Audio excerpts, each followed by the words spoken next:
Hello दोस्तों, कैसे हैं आप सभी। मैं सूरज यादव आपके अपने ही YouTube channel Study Mega Point में आपका बहुत बहुत स्वागत करता हूं।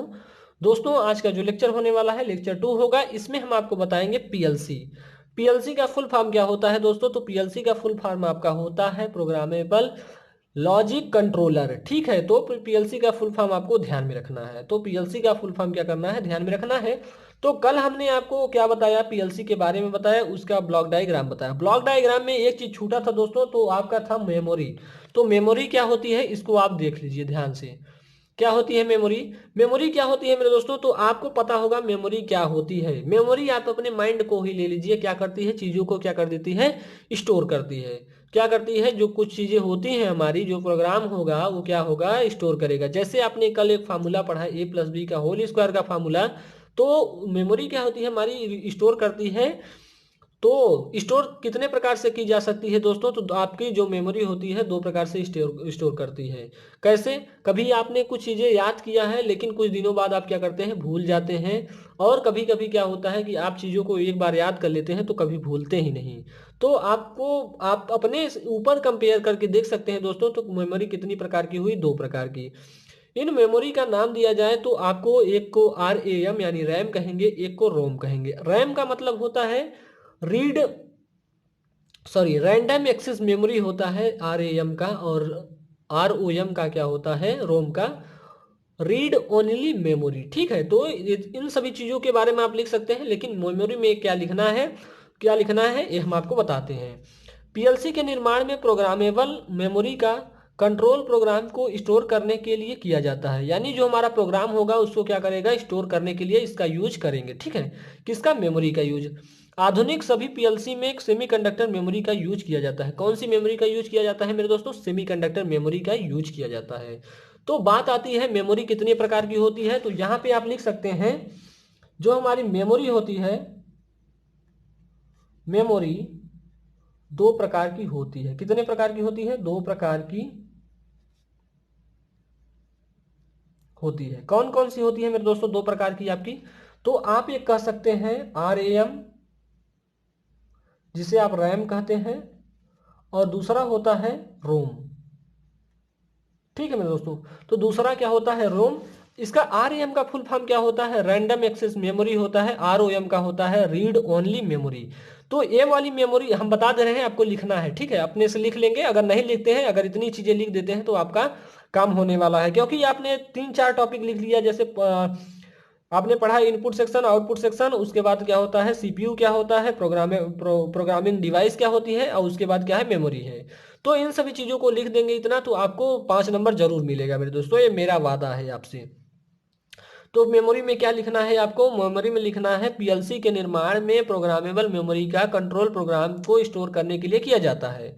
ठीक है। आधुनिक आधुनिक सभी आधुनिक सभी पीएलसी में, यानी जो हमारी इस समय की पीएलसी है, उसमें सेमीकंडक्टर मेमोरी का ज़्यादा उपयोग किया जा रहा है। ठीक है। अब बात आती है मेमोरी कितने प्रकार की होती है। तो दोस्तों, आपने पढ़ा है कि मेमोरी दो प्रकार की होती है। कहाँ पढ़ा है मेरे दोस्तों? तो आपने पढ़ा है डिजिटल इलेक्ट्रॉनिक्स के लास्ट वाले चैप्टर में, आपका मेमोरी ही था। तो मेमोरी आपने पढ़ा है, मेमोरी कितने प्रकार की होती है, दो प्रकार की, एक होती है रैम, एक होती है रोम।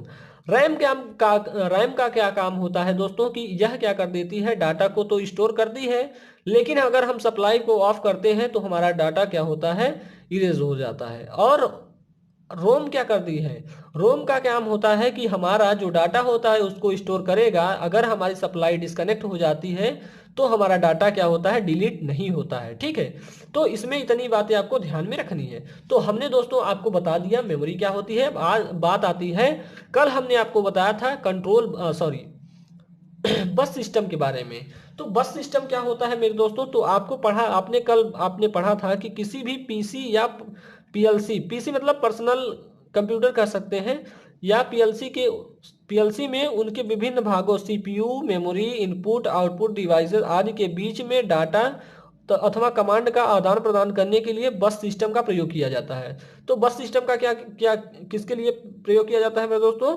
तो डाटा जो होता है या अथवा कमांड को आदान प्रदान करने के लिए बस सिस्टम का प्रयोग किया जाता है। तो जैसा कि आपने इस चित्र में देखा था कि क्या हो रहा है, डाटा का आदान प्रदान हो रहा है। देखिए यहाँ पे आदान प्रदान हो रहा है, यहाँ पे मेमोरी क्या करती है, डाटा को आदान प्रदान कर रही है। ठीक है, अब इन सभी चीजों के बारे में एक एक करके पढ़ लेते हैं। क्या है कंट्रोल बस, क्या होता है कंट्रोल बस का काम क्या होता है मेरे दोस्तों, इसके बारे में थोड़ा जान लेते हैं। कंट्रोल बस के द्वारा कंट्रोल सिग्नल्स का आदान प्रदान सीपीयू तथा अन्य कंपोनेंट्स के मध्य होता है। बहुत ही इंपॉर्टेंट मेरे दोस्तों, क्या है कि कंट्रोल बस के द्वारा क्या करते हैं, हमारा कंट्रोल बस जो होता है, ये कंट्रोल बस होता है जो कंट्रोल सिग्नल्स का आदान प्रदान सीपीयू अथवा अन्य कंपोनेंट के द्वारा किया जाता है।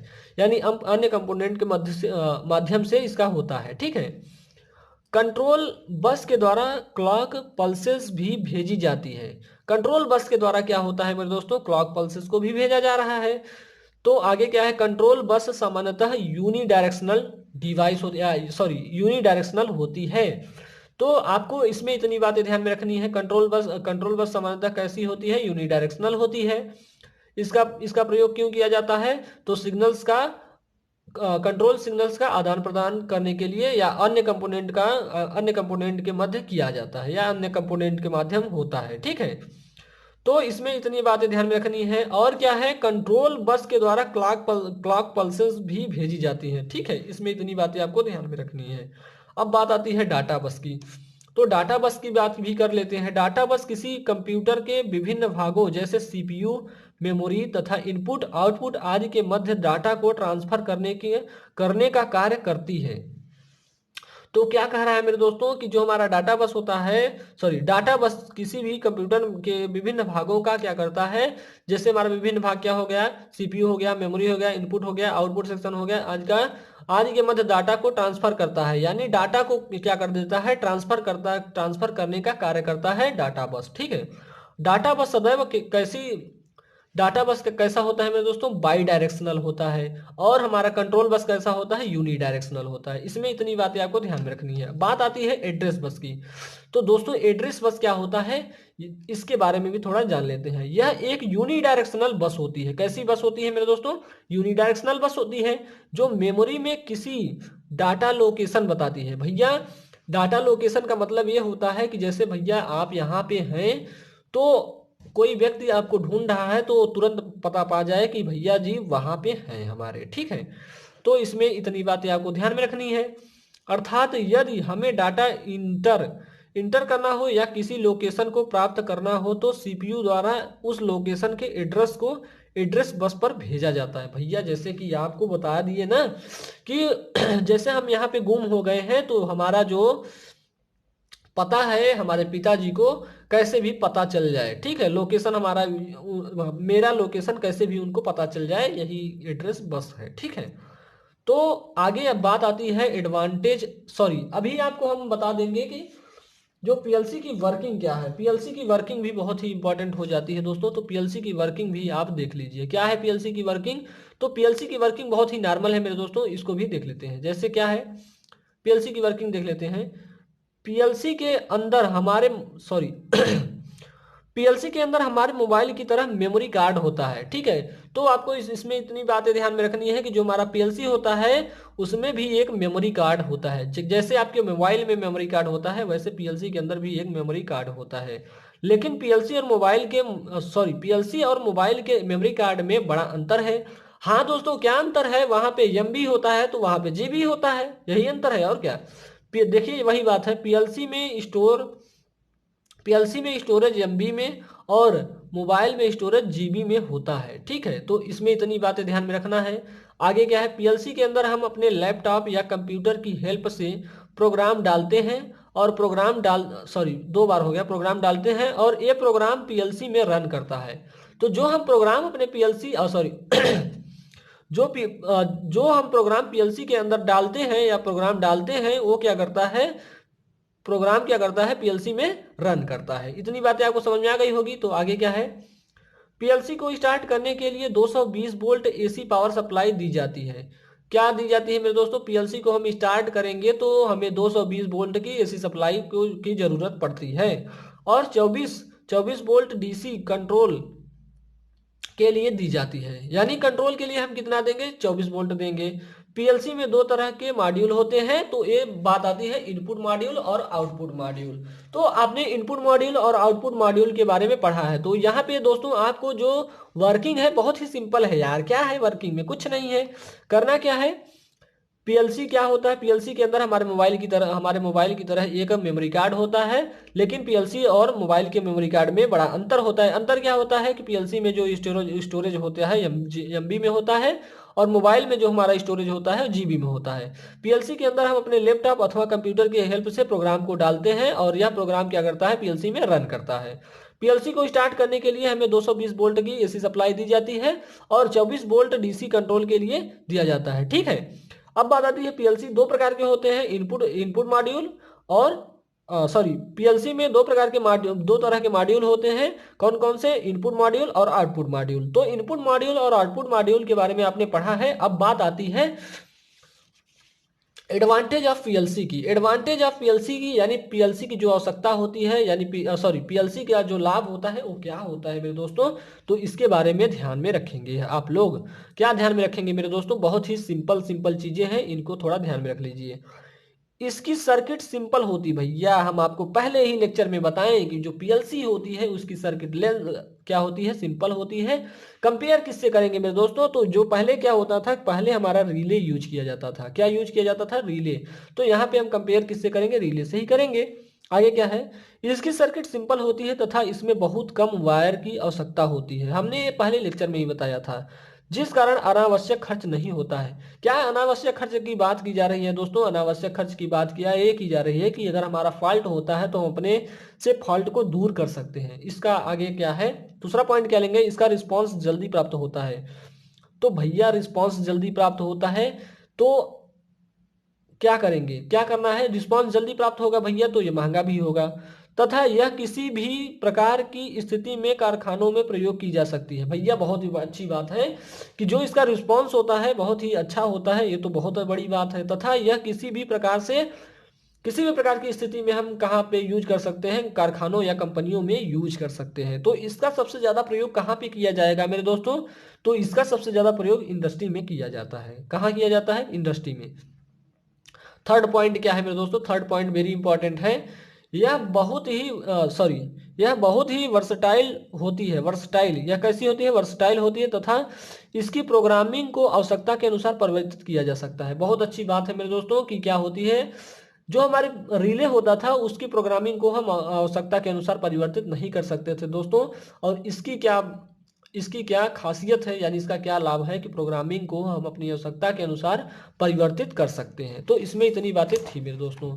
पांचवी पॉइंट क्या कहती है मेरे दोस्तों, तो पांचवी पॉइंट कहती है आपकी कि पीएलसी में किसी भी प्रकार की त्रुटि आने पर सामान्य पीएलसी इसे स्वयं डिटेक्ट करके दूर कर लेती है। वाह भाई वाह, बहुत अच्छी बात आती है यहाँ पे भैया। मेरे ऊपर कोई खतरा आया तो मैं अपने से ही अपने खतरे को टाल लूंगा। मैं अपने मम्मी पापा से नहीं बताऊंगा कि मुझे बुखार आया भैया। ठीक है, तो आपको इसमें इतनी बातें ध्यान में रखनी है। अब बात आती है पीएलसी तथा इलेक्ट्रोमैग्नेटिक रिले की तुलना।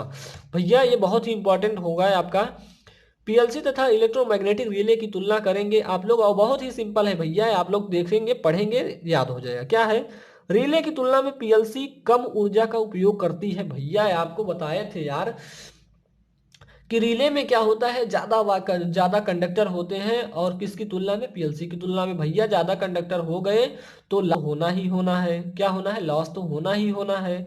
और पीएलसी में भैया 2-4 वायर होते हैं जो उसकी जोड़ के इधर उधर कर लेते हैं। ठीक है, तो पीएलसी हमारी रिले से क्या है, अच्छी है। आगे क्या है, पीएलसी की प्रोसेसिंग स्पीड रिले की तुलना में अधिक होती है। भैया ये महंगी भी है। पीएलसी क्या है, एक रिले से महंगी है पीएलसी हमारी। पीएलसी की प्रोसेसिंग स्पीड रिले की तुलना में अधिक होती है। भैया जब महंगी होगी तो काम भी तो अच्छा होगा, काम भी अच्छा है। क्या काम अच्छा है कि पीएलसी की प्रोसेसिंग स्पीड क्या होती है, रिले की तुलना में अधिक होती है।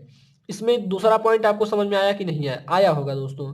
तीसरा पॉइंट क्या है, पीएलसी का साइज रिले की तुलना में कम होता है मेरे दोस्तों। तो जो पीएलसी होती है वो स्थान को ज्यादा घेरती है मेरे दोस्तों, और जो हमारी पीएलसी होती है वो स्थान को कम घेरती है, और रिले क्या कम करता है कि ज्यादा स्थान घेर लेता है।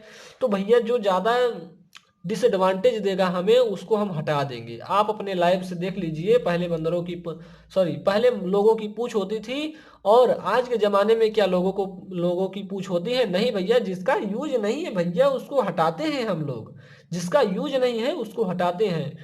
ठीक है, आगे क्या है? चौथी पॉइंट हम देखेंगे, पीएलसी में सभी प्रकार के अर्थमेटिक तथा लॉजिकल ऑपरेशन परफॉर्म किए जा सकते हैं। अर्थमेटिकल, ठीक है, हम क्या किए कि जो हमारी पीएलसी होती है उसमें अर्थमेटिकल और लॉजिकल ऑपरेशन को परफॉर्म कर सकते हैं। ठीक है, इतनी बातें आपको समझ में आई होगी। ठीक है, जबकि रिले में यह संभव नहीं है मेरे दोस्तों, रिले में ये सब संभव नहीं है यार, इतनी बात ध्यान में रखो। पांचवी पॉइंट क्या करें? पांचवी पॉइंट में आपको सारा रोड़ा पता चल जाएगा। सारा रोड़ा पतली कमर का जो करते हैं ना, वो सारा रोड़ा पतली कमर का नहीं है मेरे दोस्तों, यहाँ पे आपको पीएलसी का सारा रोड़ा है यार।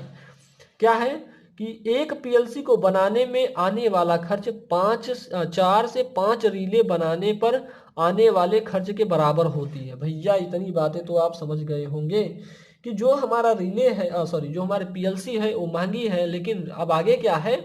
महंगी है भैया तो काम भी तो अच्छा करेगा, तो 4-5 रीले बनाने पर आने वाले खर्च के बराबर होता है। परंतु एक पीएलसी 100 रीले के बराबर काम करती है। बहुत इंपॉर्टेंट मेरे दोस्तों, क्या है? आप 4 पीएलसी खरीदना पसंद करेंगे या सॉरी 4 आप पीएलसी खरीदना पसंद करेंगे या आप 100 रीले खरीदना पसंद करेंगे, ये आपके ऊपर है। ठीक है, तो आप जरूर पसंद करेंगे रिले को, सॉरी पीएलसी को। किसको पसंद करेंगे? पीएलसी को।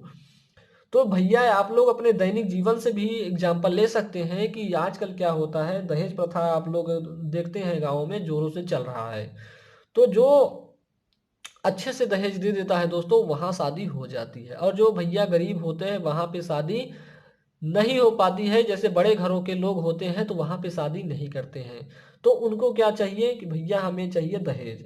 तो दहेज प्रथा अब जानते हैं चल रही है, लेकिन उतनी तेज नहीं चल रही है मेरे दोस्तों, ये केवल गांव में चल रही है। ठीक है, तो आप लोगों को इसमें एक बात ध्यान में रखना है कि आप लोग दहेज प्रथा को जल्द से जल्द समाप्त करें। हाँ, दहेज प्रथा में क्या होता है दोस्तों कि इसमें एक स्वेच्छा से होता है, और जिसको आप कहते हैं गिफ्ट, गिफ्ट के तौर पे वो लोग कुछ भी दे सकते हैं लड़की की तरफ वाले। लेकिन आप लोग अगर मांग करते हैं तो लड़की की तरफ अगर किसी भी प्रकार का अगर रिपोर्ट कराते हैं तो आपको उसका खामियाजा भुगतना पड़ेगा। ठीक है, तो आप लोग इन सभी बातों को ध्यान में रखेंगे। अब बाकी हम उन सभी चीज़ों के बारे में नहीं जानेंगे, आज जानेंगे पीएलसी के बारे में। ठीक है, पीएलसी के बारे में जानेंगे। तो पीएलसी का आगे क्या है? लैडर लॉजिक प्रोग्राम, बहुत इंपॉर्टेंट है मेरे दोस्तों, ये भी आपके एग्जाम में आ सकता है। लैडर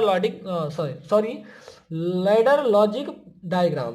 तो लैडर लॉजिक डायग्राम क्या है, इसके बारे में थोड़ा देख लेते हैं। Ladder logic ladder logic PLC में प्रयोग होने वाली एक ग्राफिकल प्रोग्रामिंग लैंग्वेज है। तो ग्राफिकल प्रोग्रामिंग लैंग्वेज है मेरे दोस्तों, तो ये कैसा परफॉर्म करेगा? ग्राफिकल परफॉर्म करेगा। तो ग्राफ आपने देखा होगा, जैसे कि कुछ, जैसे आपने उसका देखा होगा साइनसोइडल देखा होगा, उसी प्रकार में इसमें लैडर लॉजिक में किए जाते हैं। ठीक है, जो सांकेतिक चिन्हों का प्रयोग करती हैं, सांकेतिक चिन्हों का प्रयोग करती हैं, तो इस सांकेतिक चिन्हों के उपयुक्त समायोजन को लैडर डायग्राम कहा जाता है। यानी जो हमारे चित्र होंगे, जो हमारे चिन्ह होंगे, उनके अनुप्रयोग संयोजन को क्या कहेंगे? हम लैडर डायग्राम कहेंगे।